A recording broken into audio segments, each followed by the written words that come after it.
WBC Super Welterweight Champion, fighting out of Detroit, Michigan, weighing 159 3/4 pounds. His professional record consists of 40 wins, 1 defeat, with 34 KOs. Ladies and gentlemen, here is Thomas the Hitman Hearns.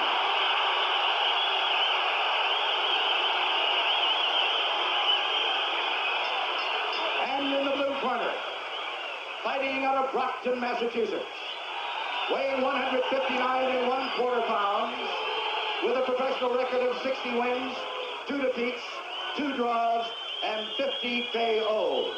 Ladies and gentlemen, the undisputed middleweight champion of the world, Marvelous Marvin Hagler.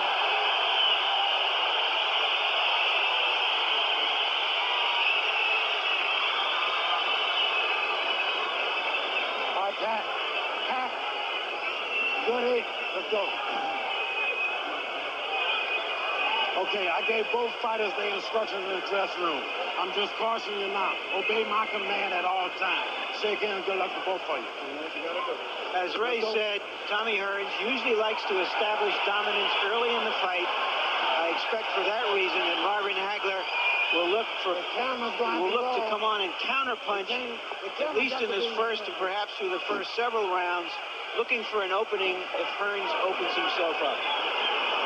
The early rounds could really dictate how this fight will go. The first round is the key round. We're underway. And the pace is up-tempo right at the opening bell. Hagler being aggressive. Hearns working that jab. He has a very quick jab. There's no denying it. He caught Hagler with 2 good jabs and a right hand that might have hurt Hagler. Tremendous pace in the first round. I expect this, Barry. Both guys are going at it. Hearns getting the better of it right now. No nonsense at all here. And a left hand by Hagler. What a pace.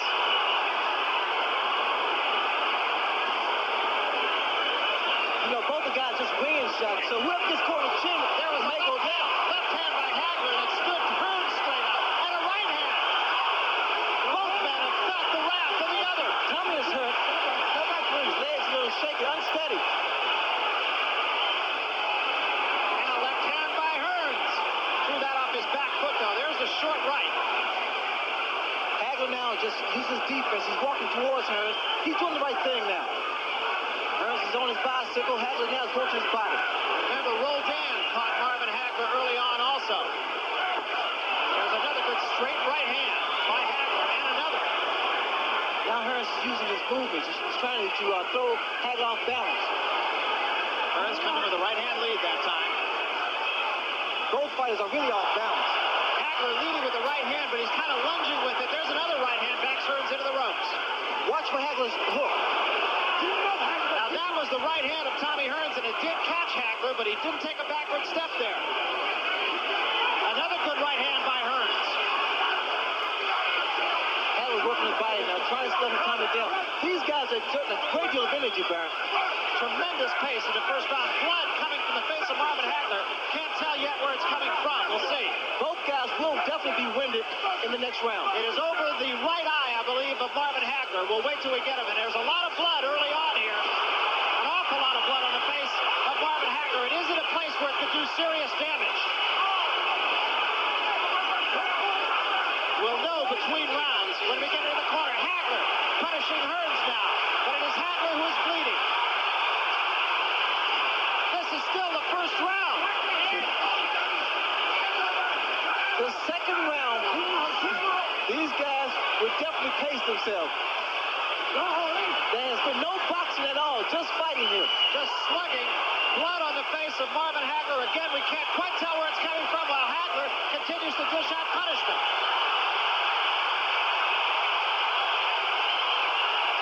And now Hearns bounces right back. This may be the most brutal, even round you've ever seen in boxing.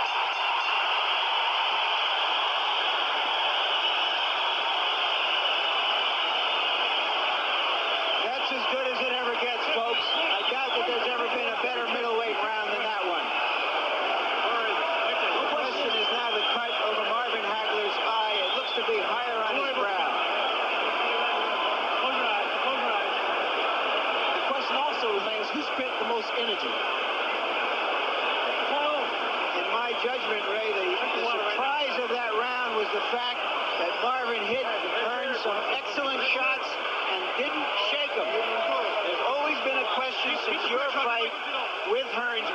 could take these kinds of punches. Marvin has decided to try to assert his strength as a natural middleweight over Hearns, and at least in that round, he didn't.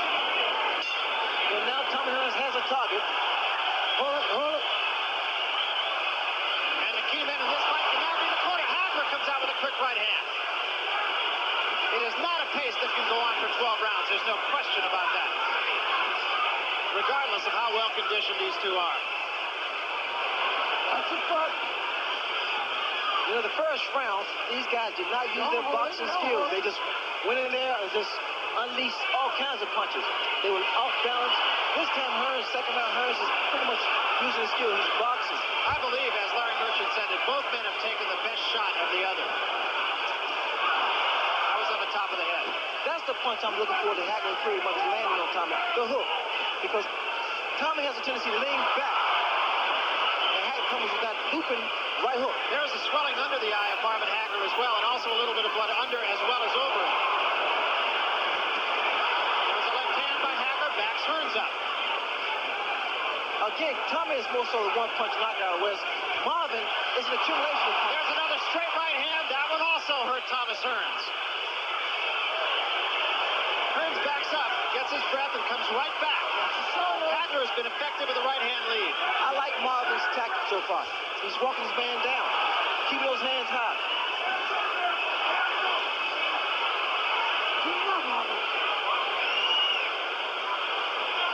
Thomas Hearns fighting a very effective fight so far. He has Marvin Hagler cut. Cut is really more above the nose than it is over the eye, although it can cause him problems. There's no question about that. There's also a little blood in the bottom. What Hagler wants to do, he wants to get Tommy against the ropes.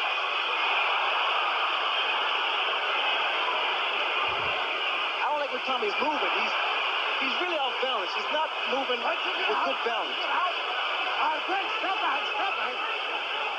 minute remaining here in the second round. Hearns leading with the right hand. Both men leading with the right Tommy hand. just put both feet together. Very dangerous. Look at him. He's off He's balance. awkward. He definitely is awkward. This is when Hagler needs to throw that hook. Tommy's just standing right in front of Marvin. Hearns said he had to keep that foot outside of Hagler to be effective with the jab.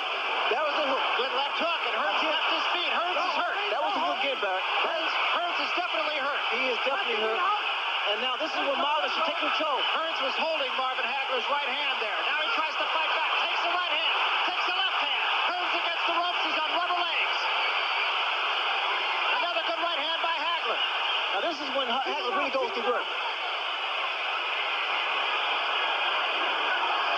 Tommy shouldn't be here against the ropes. Trying to weather the storm here in round 2. Big round for Marvin Hagler. Hagler is really on with it. Watch Tommy legs as he walks back to his corner. Whether he's steady. A little rubbery leg. Once again, Marvin Hagler hit Hearns some of his best shots, but there the accumulation of shots seemed to have some impact as that round wore on.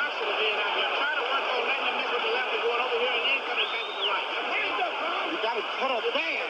That's boxing. Still in boxing. Boxing. Let's get yourself away and relax like nothing to do with Cody Jones. Let's think now. That's boxing. When you get through with your shot, move off to one side or the other. You'll get hit on tail end punches. You understand?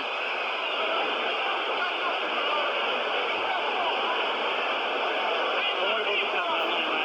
You had him going. Don't worry about the count. Just gotta keep pumping like that, Marvin. Gotta keep pumping, understand? Okay, go ahead. Get him up. Right? All right.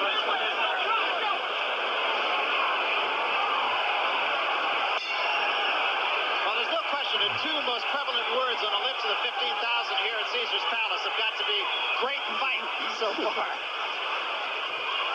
This entire crowd here, as a matter of fact, collectively is on its feet as we start the third round. Richard Steele says don't push.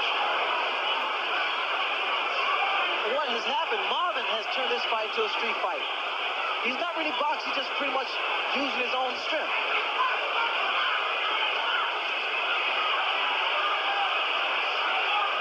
You notice Marvin punches, they fell short. He's on with it from throwing all those punches in the second round. Hagler getting the jab in early here in the third round. He hasn't used the jab much. He's gone with a right-hand lead. He's throwing punches off his back foot. Tommy just held Hagler on his head, which meant that he really doesn't know where he is.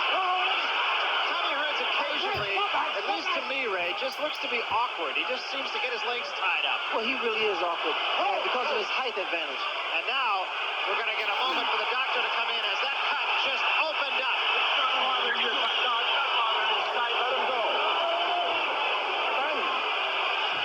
A lot of blood on the face of Marvin Hagler, and let's see if he just doesn't try to do some serious business or just get through. That jab of Hearns is effective, even though he's throwing it off the back foot.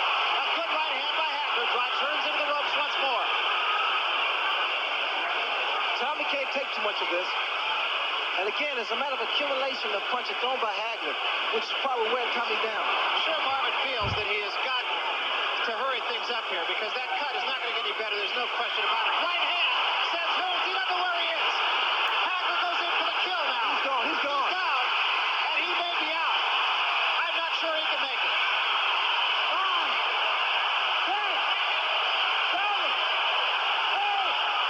9. And he's up. He's up at 9. He doesn't know where he is. It's over. This one is history. Marvin Hagler, a tremendous victory. And there will be no doubters in this one. I said it. I felt something, a gut feeling bad that it wouldn't go past 3 rounds. Or 5 rounds. And the cuts seem to have no effect. I don't think there's any question, Ray, but that Hagler hurt Hearns in the second round. Well, see, Hagler initially threw it right from the very first round. He stayed on top of Tommy. Tommy tried to exchange punch for punch. He couldn't do that. I stated earlier that Tommy should use his skill, box his man. Tommy Hearns being carried back to his corner now by his handlers. And obviously a beaten fighter. I also stated if Tommy Hearns should lose his fight in the fashion in which it happened, he will retire. Well, it took him, we were talking about this before the fight, Ray. It took Tommy Hearns a year to recover from the beating that you gave him. And this was worse because he was knocked out cold. And Marvin Hagler was simply dominant. Let's take another look at it, Ray. And I think this, as Larry Merchant mentioned, it was a cumulative effect. And it wasn't really boxing that was at stake. It was just a matter of Hagler fighting the type of street fight. He stayed on top of Tommy. Tommy here is on Clear Street. Hagler, a good finisher. You saw that right hand. I think you made a key point there, too. Hagler is a good finisher, and he really knows, although this was obvious, when his man is hurt. Well, here, Tommy's eyes rolling around. He was definitely hurt. Here we have another shot. And the right hook, which was the key punch, and I made that point earlier, that would be the punch that would pretty much put Hearns out. Well, another thing that we talked about, too, the first time that Thomas Hearns hit Marvin Hagler with the right hand, Hagler didn't step back. But a couple times, Marvin was shaken by Tommy's right hand. And after a while, I knew that the accumulation of punches to the body, to the head, and Tommy would retreat, that it was more so in Hagler's favor. Well, it's a tremendous victory. And Marvin Hagler, after he fought Roberto Duran here, really wanted the recognition as the great middleweight. And frankly, it wasn't a great fight. I don't see how anybody could not acknowledge the fact that Marvin Hagler was a marvelous, to coin a phrase, use his name, marvelous middleweight champion. A very proud champion, a very dedicated champion, and he proved that. But again, this fight did not show boxing skill. It was just a matter of hard determination and a great deal of power. But the fact is, we've seen Marvin Hagler when he does show good boxing skill. Well, again, Barry, take a look, and that right hook put Hearns on Clear Street. Tommy here is hurt. Doesn't know exactly where he is. Look at his hands. His hands are dropped. And there's a couple punches that put him down. And Thomas Hearns is looking for a place to fall down after that right hook. It landed above the eye, it looked like.